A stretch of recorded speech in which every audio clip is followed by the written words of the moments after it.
Well, hello everyone. Welcome to another very exciting episode right here on the MIgardener channel.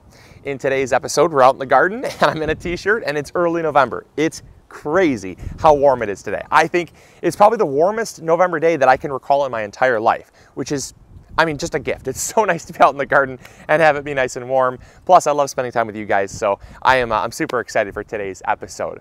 That being said, today's episode will be a rant. Now, before you guys click off, just please note that this rant is really important. It's worth being stated, and it's worth being discussed. And I think you guys are really going to get something out of this, and maybe have your own opinions, obviously, but it's super important to the topic of promoting gardening and encouraging someone to grow a garden. At the core of MIgardener, our mission, we have several. One is building community.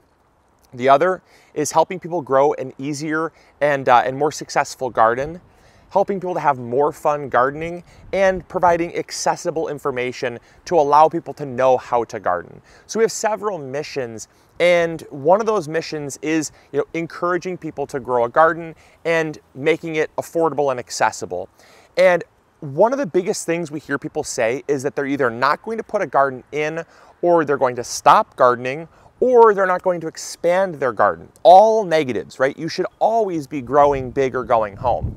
Doesn't mean you have to always have a bigger and bigger garden every single year, but you as a gardener should be developing. You as a gardener should be growing, and sometimes that means scaling back a garden, but we always at the MIgardener channel want you to have a garden. I want you to have the most successful and amazing garden possible, but there's one reason why people either don't put a garden in, don't expand it, or stop gardening altogether, and that is what they call opportunity cost. What is opportunity cost? Well, opportunity cost in the business world is two options, sometimes more than two, and what is the trade-off for picking one over the other? Keeping math simple, if I can rake leaves for $10 an hour and I rake leaves for 10 hours, I've made $100 in 10 hours, right? Well, if I can mow a lawn for, $50 an hour and I mow that lawn for 10 hours and I've made $500, okay. Your opportunity cost is $400 difference, right? That's the difference between option A and option B. And unfortunately, a lot of gardeners want to sit there and treat their garden like it's a business. And I am sorry, it is not a business unless, of course, you're making it a business. It's just not. Even for myself, my garden is for sustenance for myself and for my family. It is for therapy, for mental health, for getting outside in the air, getting physical activity, helping with just my quality of life and de-stressing. My garden is intended to feed my friends and my family, my extended family and my neighbors, right? The local soup kitchen. We give so much stuff away to people when we have an excess because we believe in building community, right? We believe in loving others and blessing others when you have an abundance. And so many people want to look at their garden and say, well, if I say to people, my garden cost me $400 to establish. They'll say, well, yeah, but you didn't calculate your time. It's like, okay, but why? Why calculate your time? Even on my busiest days, I still find time where I'm sitting on the couch watching a TV show. Maybe I'm just reading a book. Maybe I'm playing a video game. I'm human, right? And I find myself doing very petty things that I could be doing, I could be doing other things with my time. And I still have my garden and I still run two businesses, basically full time. And so that being said, if you're sitting there and you're saying, well, you're not calculating the cost of your time. No, I'm not.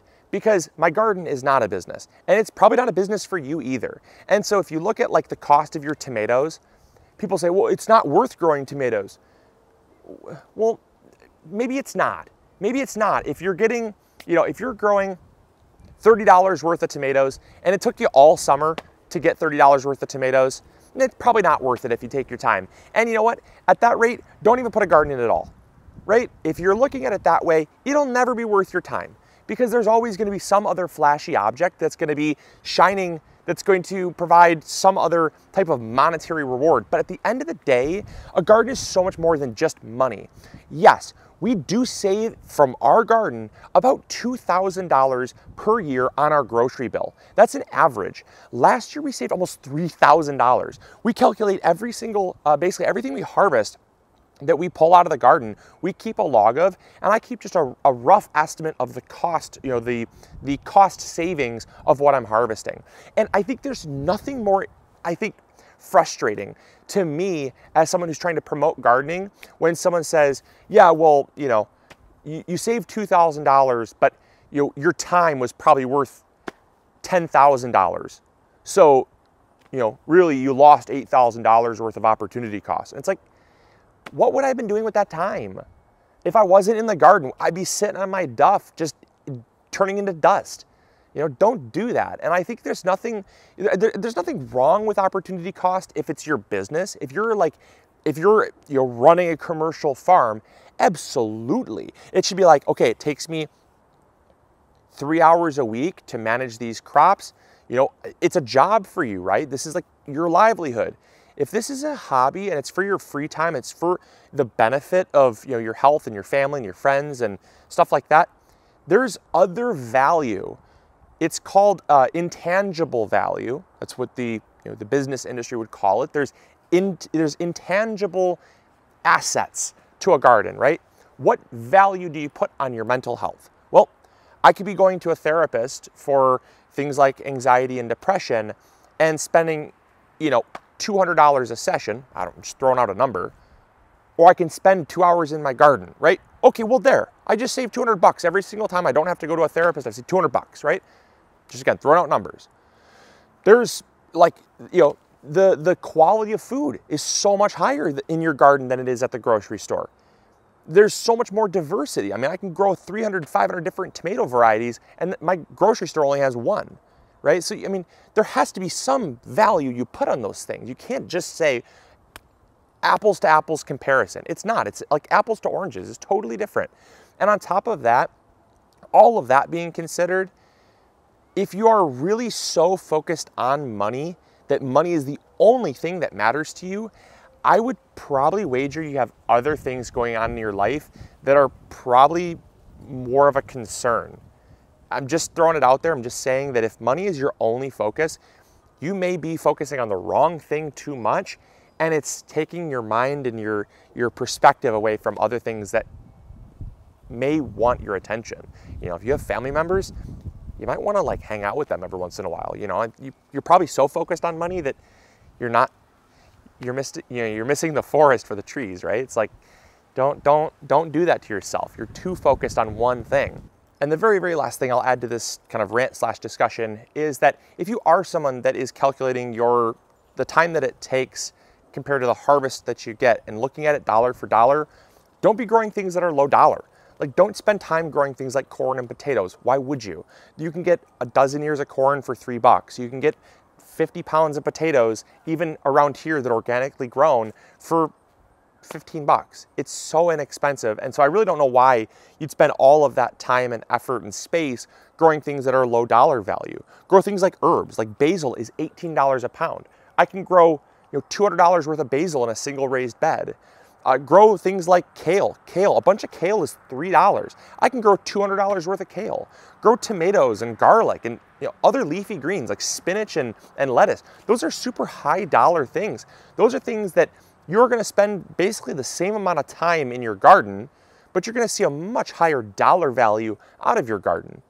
And then finally too, actually grow things that you're going to eat. Because yeah, if you're not going to eat it and you're just going to let it go to waste and let it rot, then there's a complete, you'd really have to be valuing the entertainment and the therapy value of a garden if you're just letting it go to waste, which I would hope is not happening.